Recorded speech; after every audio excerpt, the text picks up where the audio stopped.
All right, we're going to go ahead and get started. If I can get everybody's attention.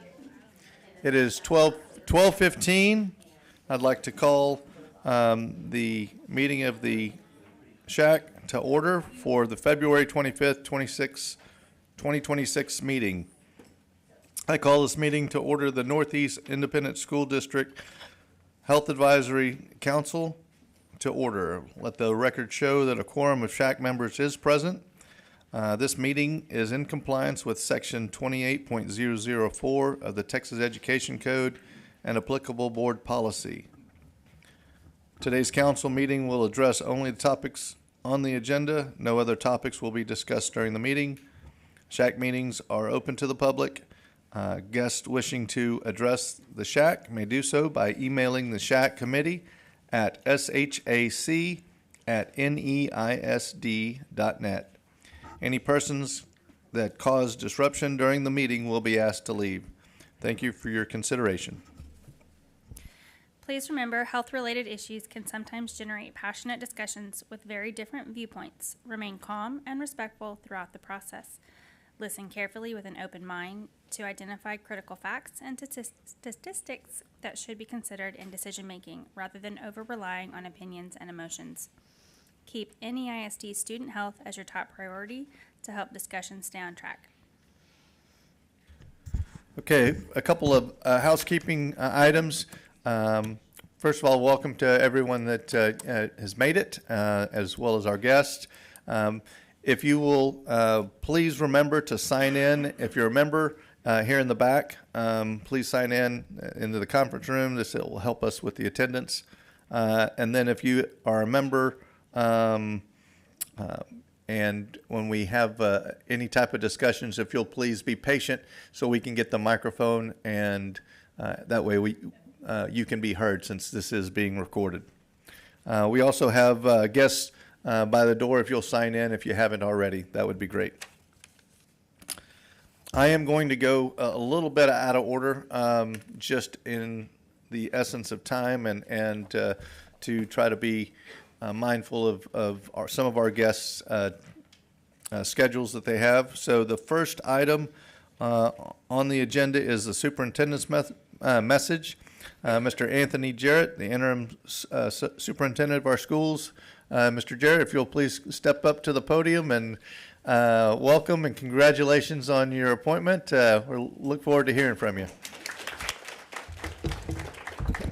So thank you, and this is awkward, standing at this podium versus up there, but you're going to modify and adjust. So really, obviously Tony and the group reached out and wanted me to bring greetings to you guys, and one of the things I just first want to say is thank you for giving up your time, your energy, and your expertise. I think sometimes in school systems or publicly, we think that education in schools are just built around math, reading, writing, etc. But really, we take care of a holistic approach for kiddos. We have to make sure, like I see Sharon sitting there, and I actually took the time and went to her facility, walked around, and to see just how engaged our food service or our cafeteria folks are engaged in making sure our kiddos have a healthy, well-balanced diet. And I don't think people realize just how big of an organization that is to do that.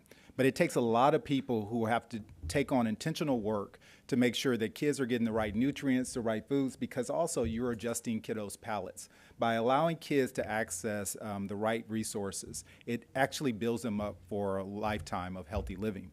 Ironically, in my previous life, in my previous job, before my previous job, I actually oversaw the SHAC group.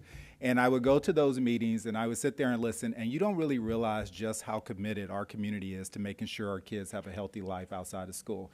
And it's people like you that give up your time, your energy, and your purpose that really help us make more informed decisions. As an interim superintendent, I'm a firm believer about, and it's a balcony view. Like sometimes people think on the balcony view, you can look down at everybody else and judge how they're dancing. And I think that's true, but I think in my role, you have to get on the dance floor with the people to understand exactly what we need to be doing, how we should be doing it, and then how we can follow up and support each other. Educating kids is not a teacher job, it's an all of us job. And we have to first be patient enough to listen to what people have to say versus telling people what they're going to do. And that is one of the things we talk about a lot. The other thing in my role right now in this kind of weird space is that we're in going into March. As weird as that sounds, we already have to plan for the next year. And when you're planning for the next year, there's a lot of moving pieces. And one of the main pieces we have to start looking at is how do we hire and retain the best staff? And I know you hear on the news sometimes there's a teacher shortage, and I will say there's a quality teacher shortage. There are people out there that want to get in front of kids and give them an education, but that doesn't mean they should. And our job is to have a vetting process to make sure that every single kiddo gets the best teacher in front of them, no matter what their zip code is. And that's something that we're committed to. The other piece that we're focused on is building that positive relationship between school and home. Learning doesn't start at the school door, and it doesn't end when the bell rings. That continues beyond the bell. And so some of the things that our schools have been doing is really doing parent meetings where we're bringing parents in and giving them tips and tools on how to engage kiddos at home. Because we know, as a parent, and my kiddos are in college, they will wear you down. And they will find everything under the sun why this is more important than that. And I think when we're all pulling in the same direction, you know, I've learned that eventually kids just say, you know what, okay, I've heard this too many times. I guess this is the right thing to do. And so I will tell you, I would love to say I did a great job raising my kiddos, but it took all of us. And those young people still to this day reflect on their health science class. I have one at Baylor, and she still to this day will reference her health science teacher that really encouraged her to go into the field of medicine. Or my oldest daughter, who right now is finishing up to become a teacher. I don't think it was because of me, by the way. In fact, I think it was in spite of me, because they would tell me, I hate being in your shadow, Dad. But really, it's that teacher that gave her the love of reading, and so she has a passion that she wants to be an English teacher. And so I just really want to say thank you from the bottom of my heart for you guys having the right discussion. I love the fact that we're not all in a room group thinking, to all go the same exact direction, and nobody's challenging the possibility of what could be. And so I will tell you to continue that, because we're in another strange space. We're in this technology world, and we're at that cusp of when is too much, and when is not enough. And until we strike a true balance, we could be running the risk of doing harm, but we also could be doing harm the other way by not offering kids access to technology. And so we're going to need your voice to help us make some of those long-term decisions to make sure our kiddos are workforce ready for the next job that's going to exist, but also grounded enough to understand the importance of emotional intelligence, because that emotional intelligence is something that young people have to understand is more important sometimes than just intelligence. In fact, in my audiobook, I am listening to Humility is the New Smart.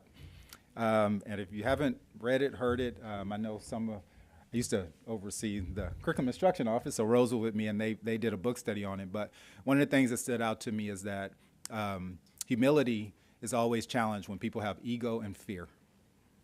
And when your ego is in the way and you're afraid, then you lack the humility. But when you let your ego kind of step to the side, you walk away from the fear, then you open your mind to listen, learn, and you grow with each other. And so I just tell you, as you come together, I hope you guys embrace each other. I hope you take these moments and maintain humility and learn from each other so we can be the best district in the universe. So I guess, do you want me to ask, do they have questions, or tell me what you want? Okay. Y'all have any questions for me while I'm here? I'm in two places at one time, by the way. We have L&E going on. I was over there. I'm here, but I'm going to go back over there. But I wanted to make some time for you guys. Do you have any questions for me? I have a quick one. Where we at? Okay, there we go. I love that statement, when is tech too much and when is it not enough? Is that something that can be brought to us as what the district is formulating or thinking or moving toward? Because I'm an elementary mom and I'm a high school mom, and I can see where it has a benefit, and I can see where I wish it was pulled back more. Yeah. And especially, we were just chatting about this whole new world of AI. Yeah. So I wonder if there's a space for us to hear in that capacity. Yeah. So I was fortunate enough with our PTA folks on Monday, we did an AI straight talk. And you learn even by listening in those moments. And some of the things the kiddo said is that some are very concerned about AI and some love AI. And so what I've told the new executive director who will be coming in for technology services is that I asked her to focus on putting a task force together, an advisory board of technology in schools. And that will include parents, that will include students, and that will include teachers. And mainly because we want to strike a really nice balance, because what we don't want to do is put a glass ceiling on kids because we're afraid of it. Again, that fear factor. But we also know that we got to create a lesson cycle that says it's time to unplug and actually turn and talk. It's time to have a conversation and engage with your peers. But we can't just throw the technology out and say, well, I don't like it, it's bad. But we can do a better job of making sure we're using it responsibly. So hopefully that kind of answers your question. So we'll be working on that.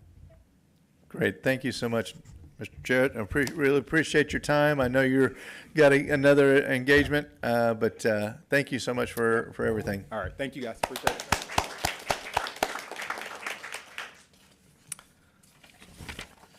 All right. Next, I'm going to have, like I said, I'm shifting around. I apologize, but next I'm going to have Dr. Dela Cruz Ramo, the Director of Research and Planning, come talk to us a little bit as a follow-up on the School Health Index. Thank you.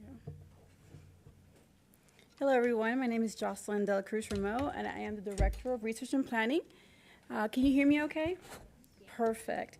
I will be discussing some of the information for the SHI.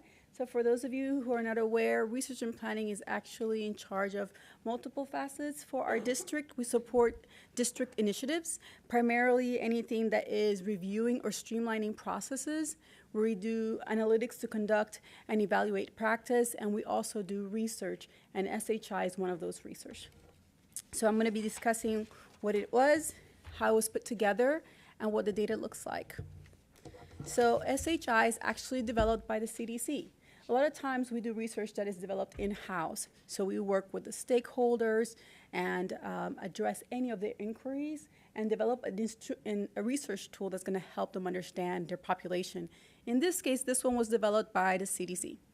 The objective of this one is to identify strengths and weaknesses, develop an action plan to improve student health, and engage teachers and parents and students. So from that purview and that umbrella, everything that comes from now forward is how does the CDC develop this tool, and how is it used to identify strengths and weaknesses and develop an action plan. So how is it used? One of the ways that this is used is that it is actually instituted every 2 years, even though it may change to yearly moving forward. But every 2 years, we actually send out an elementary and secondary SHI to our principals, as well as our district as well. And that could be departments in our district. When we send the information out, we actually link it to the email address of the principal, let's say, depending on what their purview is, elementary or high school. And then they're allowed to answer questions and determine how they're faring with the CDC regulation. Are they actually meeting? Are they addressing? And are they actually, do we have any findings that can help us make improvements? So what does it look like? Well, it was developed in prior to 2022 by the CDC. It actually sends information to individual respondents. They receive the information, and based on a range of 0 to 3, let us know whether or not this is actually being met. So my thought is, well, how do you know what kind of questions they get? What kind of questions would they get as a district leader or as a principal, and how do I know what the answers look like? So an example of a question can be, does your school provide a broad variety of student engagement programs? An example could be athletics, drama, and art. And they will select 0 for no, 1 for limited, 2 for variety, and 3 for yes. So a response could be something like a 2.5, which would mean, well, in our campus and disproportionately as a district, we are in the higher realm when it comes to do we provide a broad variety of student enrichment programs. If we had something closer to a 0, like a 0.5 or a 0.25, then we would say, well, maybe we need to address the fact that we don't have a broad variety of student enrichment programs, specifically athletics, drama, and art. And we do a central tendency of it, which is based on the mean of the findings from 0 to 3. Do we have any questions so far about the CDC or the actual SHI so far? If not, this is the information in categories. The SHI is sent to elementary and secondary. These are the subsections. When you click on these, if this is available to everybody, it has the actual resources from the CDC and how they put it together. And those are the categories that we evaluate: physical fitness, safe and healthy schools, classroom health, and nutrition. And those are the categories for the SHI. Do we have any questions?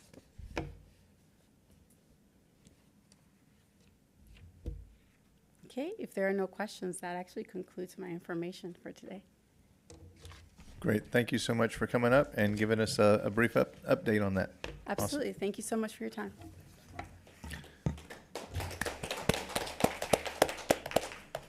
All right. Next, our next speaker is going to be Mr. Jorge Cabello. He's the Executive Director of the Construction Management, giving us an update on the bond-related construction. Thank you, Mr. Chairperson, Welcome. members of the SHAC committee, Ms. Cox, board member.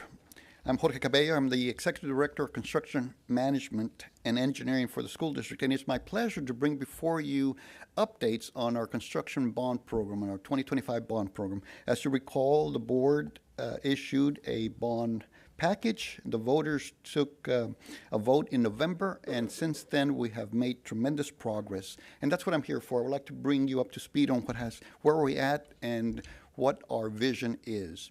Back in November of 19, we issued out a request for qualifications. We needed to hire architects, engineers to be able to assist the district in developing the construction documents in order to implement all the projects that were listed in our bond program. You might recall that our bond program is for $482 million worth of work. There's over 260 projects that were identified as a project within the bond program, and it was divided into three categories, three propositions. Proposition A was general, Proposition B was technology, Proposition C was athletics.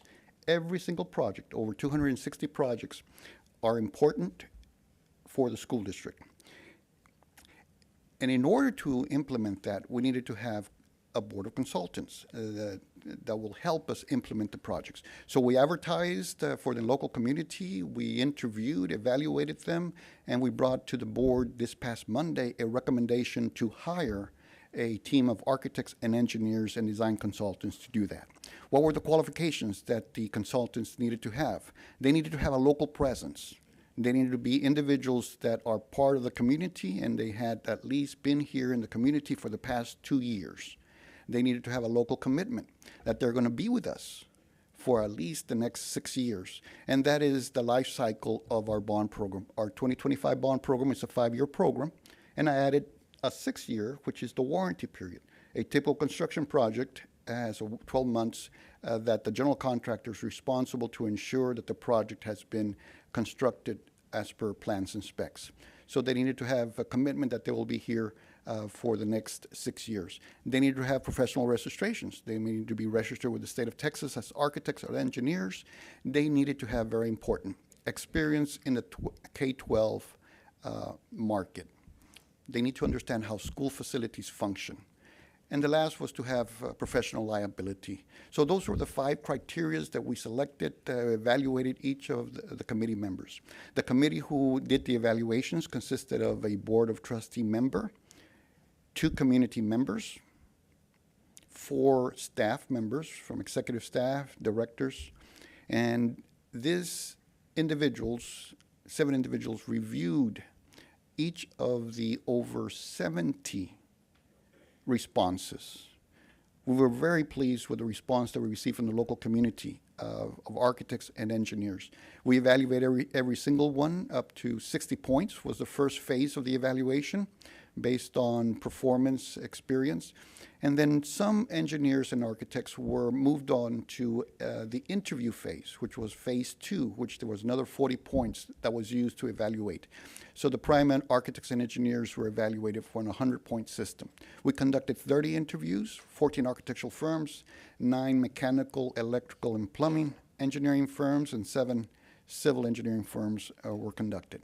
So we evaluated them based on, like I mentioned, the first phase was 60 points based on their experience, performance, their local office resources, who's going to be the individuals actually working on these projects, their design philosophy, their K-12 experience, and their financial responsibility. That's up to 60 points that each firm was evaluated. Those who moved on to the second phase was the interviews were evaluated for another 40 points. And again, the presentation content, how well do you know the district? How well do you know K-12? How well do you know Northeast Independent School District? You're going to be working with us, you're going to be partnering for us, so we need to know that there is a good chemistry between your firm and us.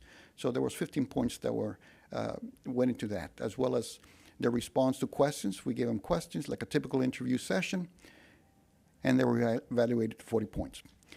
On architectural firms alone, we received 30 responses. I identified there were 55 projects of the 260, so we needed to hire, my recommendation was to hire 14 firms. Of those 30, we needed to shortlist and hire 14 firms. 12 what I considered prime, and then 2 alternates. In the event, it's a 5-year program, something might happen during the 5-year that we might need to make decisions, so I had 2 alternates regarding mechanical, electrical, plumbing engineers. 19 respondents from the local community that met the criteria. I recommended to hire 8 of those 19 with 1 alternate, and civil engineering firms, 6 with 1 alternate. And this is the recommendation that we took to the school board, and the school board approved this list of 12 architectural firms, all local, all with experience in K-12. Some of them are brand new. I never worked with them, but I'm excited to establish new relationships with the professional community. Others we've had experience, and they've been very successful in working for Northeast. When it comes to mechanical, electrical, and plumbing engineers, those are the 8 firms. You might recognize some of those names. Some are brand new that we haven't used before, but excited to work and establish relationships with them. Civil engineering firms, those are the 6 firms that are going to be prime consultants working for the district and implementing the bond program.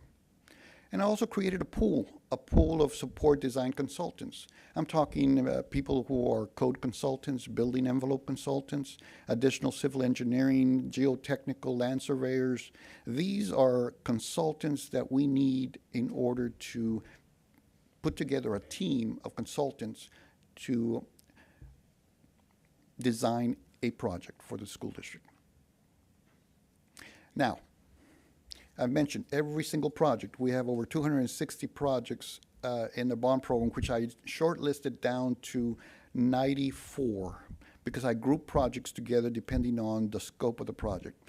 But how are we going to, the superintendent asked me, how are you going to implement those 94 projects? Well, I would establish a prioritization, beginning first and foremost, any project that's related to safety, urgency, or code compliance will be the first off the gates. For example, secured entry vestibules, the intercom systems, security cameras, fencing, and multiple other projects that are related to safety and urgency that need to get done, followed by regulatory permitting compliance. Electrical distribution systems, our playgrounds. They met code back when they were done, but now they're grandfathered in, so we need to ensure that we are in code compliance for the safety and security of our students and staff. So on and so forth. I develop a 7-step criteria from 1 to 7. They're all important, but they needed to provide a hierarchy of how we're going to be implementing those projects.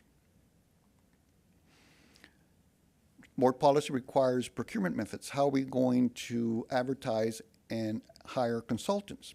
So recommended 5 different procurement methods: competitive seal proposals, design build, construction management at risk, job order, contracting. And these are nuances. These are procurement methods that we use to comply with the code and the law, ensuring that we create a fair and equitable climate for everyone to participate.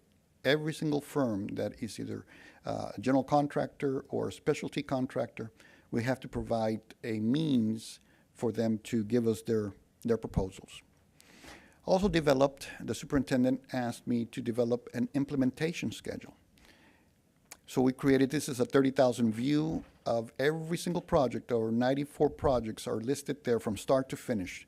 And there is a vertical red line, as you see in the representation illustration, and that's going to be moving over to the left as the project consists. Over at the very top is the year, starting from 2025, 2026, all the way to 2030, the 5-year program. And then one more year, 2031, which is the warranty phase. And you'll notice every single project, the last red rectangle is when I go to the board asking for approval on all these projects. I know it's difficult to read, but what I would like to share with you where I've uploaded this information so that you can access this information. If you go to the district website,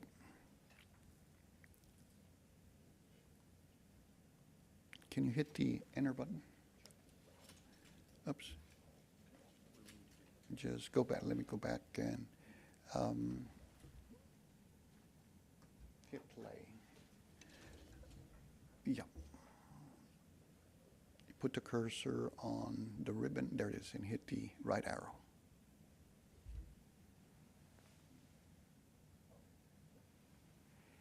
If you go to a district web page, you can follow my cursor. If you go to departments, NEISD, all departments, you look for construction management and engineering under the C tab. Construction management and engineering, you click there, it'll take you to our web page. We have tabs on the far left-hand corner. You go to construction on bonds. This is the board meeting. And we uploaded all the handouts, which consist of the actual list of projects and the schedule. Click on that, on the schedule, and that will give you all the projects. It'll tell you the name of the project, the scope of the project, and as well as the schedule, which you can view in closer and get to understand the timeline, the start, when we're going to be starting the project, when we're going to be completing the project. And this is important as committee members so that if there's a particular project that you have interest or one of the people that you represent have interest, you can direct them to this schedule. And this is our playbook. We're going to be following this, has been board approved, and this will tell you when the project is going to start and when the project is going to be completed. Like anything else, I have to be careful that I don't step over myself because there are over 94 projects. They're all important, but we're following the prioritization of which project is going to go first. Now, every project has a design phase, a bidding phase, and a construction phase. So we have to, all that, no nuances have to be in consideration. Some projects have a shorter design phase than others, depending on the scope of the project. But nonetheless, this implementation schedule is available in our webpage. If you go to our construction management and engineering webpage, and you can look at this. I'm prepared to answer any questions. Any questions? All right, great. I have one. Oh. I have a question again. Those were a lot of steps to get to that space, to get that picture. Is there a tech button you can just click here, go to our, I mean, it just seems like that's a lot of steps. I will work with IT to be able to reduce the number of steps, and what I'll do is I'll send the chairperson to share a link so that you can communicate that to every committee member, how to get, just hit the link and it'll take you directly to those instead of going through the web. What I have here is in the district main web page. Mm-hmm. But I understand what you're saying. Normally we would like to have 2 or 3 clicks at most. Yeah, So, I almost when you get to the front page of the district, it could almost be just like, click here for construction update. I just think you'll get better, less frustrated people like me who are not tech savvy, and I find that information very helpful and very fascinating. So I appreciate the comment, and I like your suggestion. I will talk with the IT department and our communications department to see how we can bring this information, because it's board approved, and it has a wealth of information, but to make it more convenient and easy to access in 1 or 2 clicks, in lieu of going through into my department Yeah. to get this information. That'd be wonderful. Absolutely. Thank you. Thank you. I will ask, I liked how you had it's color coordinated, but if you could give maybe some feedback as to what the different colors represent, because I understand from the standpoint of you've got the design or the concept of the design, the final planning, and then the construction, the different phases of the construction for it before you get to the completion. So. That would be Absolutely. great. That's a very good point. In the actual, when you print out the document, It does have it's 3 the, pages. At the very bottom, there's a legend, and the legend has what each color represents. awesome. Thank you. Yeah, my eyes don't scroll down that far. Awesome. Well, thank you so much, Jorge. We really appreciate you coming and give us an update. for This the is great. opportunity. Great information.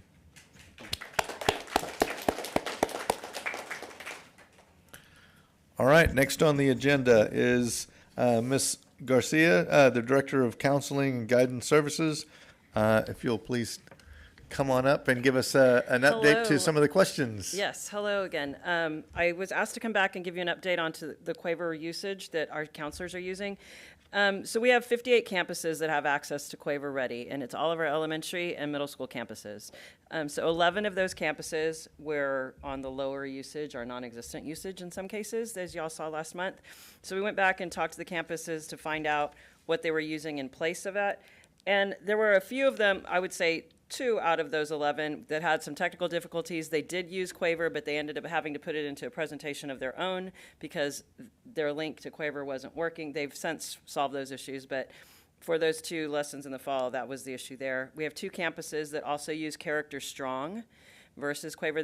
Their campus has been using Character Strong. They're a Character Strong campus, so the whole school does Character Strong, so they use the guidance lessons from Character Strong, and that's for Fox Run and what was the other one? I want to say it's Fox Run, and it is here. I'm going to find it. Oh, Northern Hills. So Fox Run and Northern Hills always use Character Strong. And then the other campuses, like within the Roosevelt cluster, like Montgomery Elementary, as well as Kruger and Ed White, they had more group-wide or campus-wide assemblies. Like they had Sakata come out and do their drug and alcohol awareness. They did anti-bullying and healthy relationships with a grant-funded program called Beautiful Tomorrow. So they do have options to use other sources rather than just using Quaver. So we do give them that leniency to do those kinds of programs because we think it's important for them to hear also from community members and have those presentations that are a little more impactful than standing in front of the classroom just teaching a lesson. So we have figured out that out of those 11 campuses, they've all already have a plan for the spring of using Quaver Ed, with the exception of those Character Strong campuses. And then they have also have a couple of more assemblies coming in the spring, and they're doing a lot of using Quaver Ready to get students ready for testing and test anxiety, that kind of thing, because we know the spring semester is a lot of testing. We also met with the Quaver Ready people when we went to a conference at the beginning of this month, and they are in the process of doing a development for their program through 9 through 12. So we have asked to be able to pilot that since you all have already approved our Quaver Ready for elementary and middle. We'd like the opportunity to get to see what they're doing for high school, because it would be fantastic if we were all using the same resource. So we're hoping that they're going to send us out some information about their high school process as they start getting that done, and we'll bring that to you all when we start seeing it. We asked if we could be a pilot program for them, and they're more than happy to let 1 or 2 of our campuses do that once they have their resources ready. They're hoping to be ready by the fall. So. Any questions specifically? No? Rose, Yes. when you say pilot, what's the timeline for that pilot? I know you said they would be ready for the fall. Is that the pilot for you, or that's live That's for when them? they will have materials ready for our high school counselors to, we usually make a team of counselors that kind of review through the material before we even bring it to you all to see. So we would we'll start that kind of timeline. Once they have their materials ready, we'll have a group of high school counselors get together to review it and then send it to you all before we say we're going to put this in front of students as a pilot. What's your timeline, if it's approved from out of this body, what's your timeline to implement next school year? Probably not till the spring semester to do some piloting would be my guess. And then look to purchase hopefully for the following year if we like it and it's something that works for us. So, and we have a couple of other programs we're still looking at too in regards to high school. All right, we have another question. Go ahead and get the mic. And it's on. So quick question. I know that you had said at the end, it'd be great if we were all using the same thing, but other campuses, if I heard The earlier. Character Strong is, because that was already purchased by the principal, I don't even know, they've been doing it for many years. They were allowed to continue with that program. So they're the only two campuses right now that don't use Quaver Ready. I don't know how long their contract is with Character Strong, to be honest, because they're like, the whole campus is the initiative of all of the things they do with it, so. So I'm just curious what the plan was to have everybody do that if what we want. We've got a couple that aren't. So That's true. That's just my curiosity. So, Yeah. I mean, the skills are the same that they're teaching, I guess, through Character Strong. We have the same required lessons that we have to cover for character development. So they're covering them with a different curriculum than what Quaver Ready is, but they're following the same, I guess, guidelines is what I would say. Yes, ma'am. I would say I can speak to it. Just Character Strong is fabulous. It's expensive. Grab the mic. Sorry. I say Character Strong is a wonderful program. 6 years ago, we brought it to Reagan High School, and we did all of the clusters. Like, had a huge, assembly. You know, all the principals, all the teachers, and we had teachers who had been teaching for 25 years that said that the best presentation they'd ever been in professional development wise. Which, if you're a teacher, It's ever huge. been before, like it's hard to find a good one. But Character Strong is wonderful, so I don't think it's doing anything less than Quaver is, just to kind of advocate for those campuses. It's expensive, and so that's why I know, like, we kind of tried a little bit for the district and even for the campus, and it's very expensive, so it's probably why only 2 campuses are able to use it. And but- we've looked at it and tried to just piece stuff from it because it is an excellent program, but it's very expensive. So we have found other ways to do the same kind of work with less expense. So if it's, I'm curious, do the individual schools then pay for that themselves if that's Correct. what they want to go outside the norm? The principals that uses their campus money for that. Like, we pay for Quaver Ready for our campuses like my department does, but those principals choose to purchase another curriculum. Gotcha. Sounds like emotional intelligence is a priority for next year, so Let's hope. hopefully we can get more of our counselors using programs and spending time with kids versus doing 504s and testing. Is my little note. Thanks, Michelle. Excellent. And I I'm would glad love that that you, too. I'm glad that you had the microphone so that we could Glad you capture kinda that. slid that in there. I like that for her. I can appreciate that. I'm sure my wife can appreciate that as a special ed teacher as well. Yeah, I mean, being in front of the students is the key to helping them to grow as individuals. Just, being able to speak to each other and teaching them how to speak to each other effectively would be great. But yes, it's the time of getting into the classroom. And we prioritize all the time. I mean, I know that academics obviously are a top priority, but we cannot, kids can't learn with that invisible backpack on if we're not unpacking it at some point. So we've got to work on their emotional and stability as well. Thank you so much for coming back and being patient with us on having you come multiple times. So Not a thank problem. you so much. Just let me know if there's anything else you need. All right.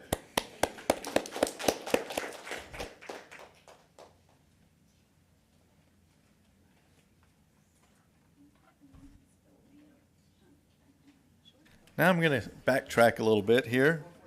The next thing we need to do is actually, Christina, can we get the microphone for Christina, please? We have a new member of SHAC, and I would like you to introduce yourself. Tell us, which district, which cluster you represent, and a little bit of fun fact about you. All right, my name's Christina Koszelski. I belong to Madison area. I have a daughter that goes to Madison. She's a sophomore. My son graduated from STEM last year, and my oldest graduated from MacArthur. So kind of been around. I'm a critical care nurse by trade. I work at BAMC, been there 18 years. That's about it. Great. Well, welcome to SHAC, and we love to have you. Thank you.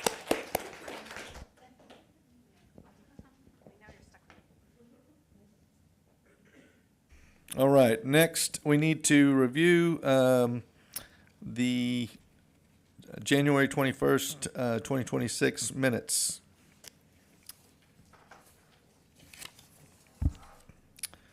Is there a motion to approve? We have a motion. Debbie, second. Okay. All those in favor say aye. All those opposed, nay. The ayes have it. Okay. Next on the agenda is the standing committee reports. So we're going to go in this order. We'll go with Chase first, fitness and physical activity second, nutrition third, and safe and healthy schools. So if I can go ahead and get an update from the Chase committee. Hey, everybody.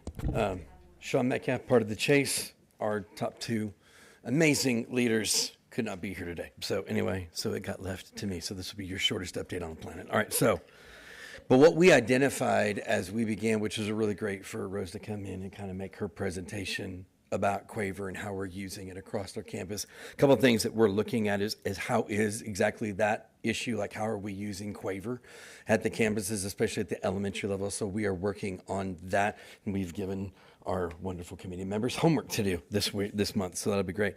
The other one is we're researching and looking at utilizing the the violence prevention as a part of Quaver at the elementary level. Currently, it's not being used at the fifth grade level, so there are TEKs at the fifth grade level that are not being met through the current curriculums that are being used.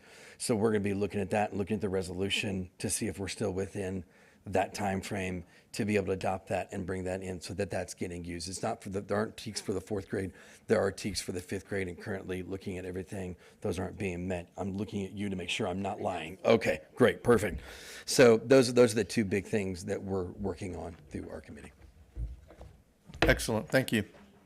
Next, fitness and physical activity.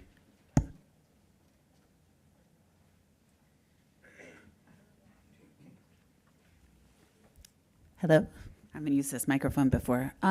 So for fitness and physical activity, what we've been working on is reviewing the SHI, which they just shared. We've been reviewing the sort of the detailed answers there and, considering what next priorities may be. We've also been spending some time looking into, is there any way to increase the opportunity for activity in the middle school ages. In recent years, we worked on adding some more activity in the elementary school, and we were able to successfully get approval for an additional recess or physical time. For middle schools, I think it's proving to be a little bit more complicated. They have much different layout and allowing for supervision during free time or physical time is maybe a bit more of a challenge, but that's what we're looking into right now. Okay, thank you. Next up, nutrition.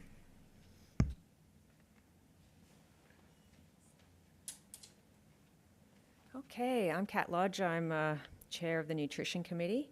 And what we're working on this year for our committee is we're trying to come up with a easy to understand, ideally one-page flyer for PTAs and clubs and any kind of groups that do fundraising that involves providing snacks outside the regular school hours. So what we need to do as a committee at this meeting, we're going to be learning more about the Student Welfare, Wellness and Health Services, FFA, so we can understand those rules that are in there regarding food at fundraising and school events. And then we need to break up the task of speaking with the clubs and the PTAs and anyone else that might be providing food and snacks. We're going to be coming at this from a helpful standpoint, not a critical standpoint, you know what I mean? Okay, so that's it. That's what we're up to. Thanks. All right, thank you. And last but not least, safe and healthy schools. Okay, so we were, last meeting, we were discussing how we can help advocate for mental health of kids and counselors at campuses, and we discussed the current counselor-student ratios versus the state recommended counselor-to-student ratios, and we discussed the potential need for specific 504 testing coordinators at each campus to help take this portion of testing and meeting work away from the counselors so they can do more work with students instead and focus on stuff they need to be doing with students. And we sent in some questions to Janice Smith with NEISD to gather more information regarding current data as to the number of 504s on each campus, who currently handles them, and how each person typically handles them how many they handle at each campus. So we'll be looking at her email today with the responses. Awesome. Thank you so much. All right.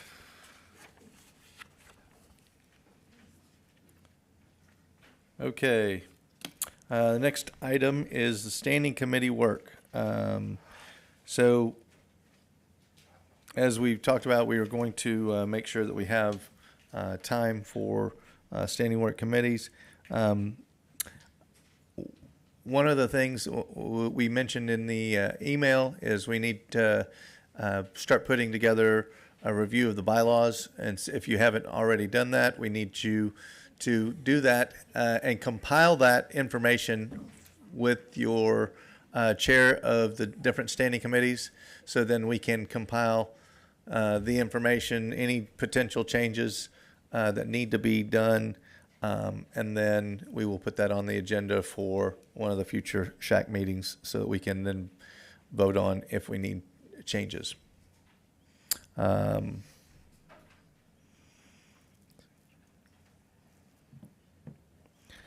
Okay, with that, you'll also just continue to work on the projects that you're currently working on, and then if you have any questions on what you'd like to learn about, or if you have any speakers that you'd like to have come and present, please let us know that.